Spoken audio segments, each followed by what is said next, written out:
আসসালামু আলাইকুম ভিউয়ার্স, আশা করি আপনারা সকলে খুব ভালো আছেন। তো আজকে আমি আপনাদের সাথে একটি টপিক নিয়ে আলোচনা করব, সেটি হচ্ছে ডেস্কটপের পিছনের যে ইউএসবি পোর্ট থাকে, কয়েক বছর ব্যবহার করার পর সেই পোর্টগুলো নষ্ট হয়ে যায়। পিছনের পোর্টগুলো নষ্ট হয়ে গেলে অটোমেটিক্যালি সামনের পোর্টগুলো নষ্ট হয়ে যায়। এতে করে আপনারা যখন আপনাদের পেন ড্রাইভ ইনসার্ট করবেন এবং আপনাদের পোর্টেবল দামি হার্ড ডিস্কটি যখন ইনসার্ট করবেন, সেটি মুহূর্তের মধ্যে নষ্ট হয়ে যেতে পারে। তো সেই সমস্যা থেকে বাঁচার জন্য আমার হাতে একটি প্রোডাক্ট আপনারা দেখতে পাচ্ছেন।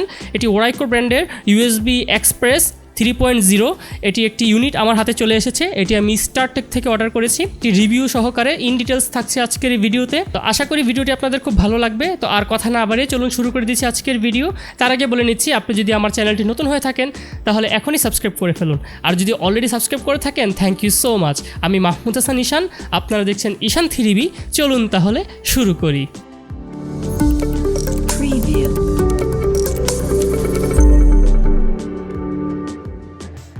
তো এটি হচ্ছে আমাদের PCI-Express 3.0। তো এটি স্টারটেক থেকে আমি অর্ডার করেছি। তো এটি অবশেষে আমার হাতে এসে পৌঁছালো 4 দিন অপেক্ষার পর। তো এটিকে চলুন খুলে ফেলছি। খুলে ফেলা কমপ্লিট। তো এটার বক্স দেখতেই পাচ্ছেন ওরাইকো ব্র্যান্ডের। তো এটিকেও আমরা খুলে ফেলছি। খুলে ফেলে প্রথমেই আমরা পেয়ে যাব একটি সাতা কেবল। এটার মাধ্যমে PCI-Express 3.0 এই কার্ডটিকে পাওয়ার আপ করা হবে। তো এটা সরাসরি পাওয়ার সাপ্লাই থেকে সাতা কেবলের মাধ্যমে যুক্ত হবে এক প্রান্তে, আর অপর প্রান্তটি PCI-Express এই কার্ডের সাথে যুক্ত হবে। তো এখন আমরা পেয়ে যাচ্ছি একটি কার্ড, এটা ডকুমেন্ট কার্ড বলা যেতে পারে। তো এটিকে আমি সাইডে রেখে দিচ্ছি, এটার কোনো প্রয়োজন নেই। আর এই প্যাকেটটিকেও সাইডে রেখে দিচ্ছি। এখন মেন সাবজেক্ট নিয়ে কথা বলা যাক। এটি সিল করা দেখতেই পাচ্ছেন। এটিকে আমরা ভিতর থেকে বের করছি এবং ওয়াও, হাতে ধরে খুব প্রিমিয়াম ফিল হচ্ছে। তো চলুন এটিকে আমরা আমাদের ডেস্কটপে ইনসার্ট করে ফেলি, আমাদের PCI-Express স্লটে। তো এই হচ্ছে ডেস্কটপ, এটি হচ্ছে স্টার স্ক্রুড্রাইভার, এটার মাধ্যমেই ডেস্কটপটি খোলা হবে। তো চলুন ডেস্কটপটি খুলে ফেলি। খুলে ফেলা হয়েছে, দেখতেই পাচ্ছেন ভিতরের ম্যাটেরিয়ালসগুলো। এবং আমি এর আগে একটি অনলি PCI স্লট লাগিয়েছিলাম, এটিও নষ্ট হয়ে গিয়েছে। এটা লাগানোর অর্থ হচ্ছে এর আগে আমার মাদারবোর্ডের ইনবিল্ট যেই চিপসেটটি ছিল এটি নষ্ট হয়ে গিয়েছে, যার কারণে আমি এটি লাগিয়েছি এবং এটিও নষ্ট হয়ে গিয়েছে।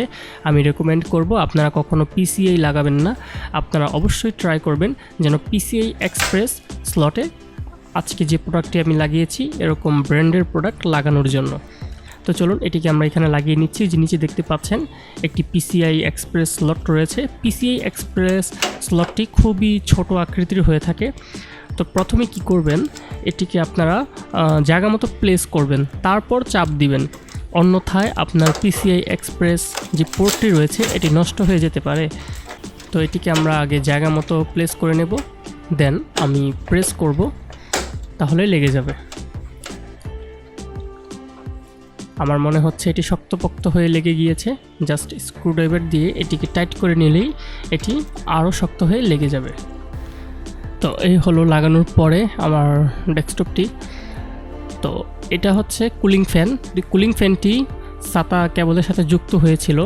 তো যেহেতু আমি এটার সাথে PCI-Express এটি অ্যাড করেছি, যার কারণে আমার আলাদা কোনো পোর্ট না থাকার কারণে আমার এই ফ্যানটিকে আলাদা করতে হয়েছে।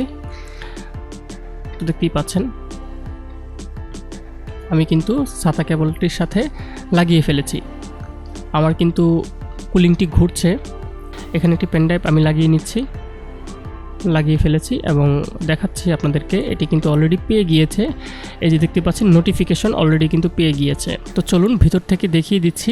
এটির মধ্যে 3টি ফাইল রয়েছে, দেখতেই পাচ্ছেন এটার ভিতরে 3টি ফোল্ডার রয়েছে। এই প্রোডাক্টটি কেনার লিঙ্ক থাকছে আমার ভিডিও ডিসক্রিপশনে, আপনারা চাইলে সেখান থেকে প্রোডাক্টটি পারচেস করতে পারেন।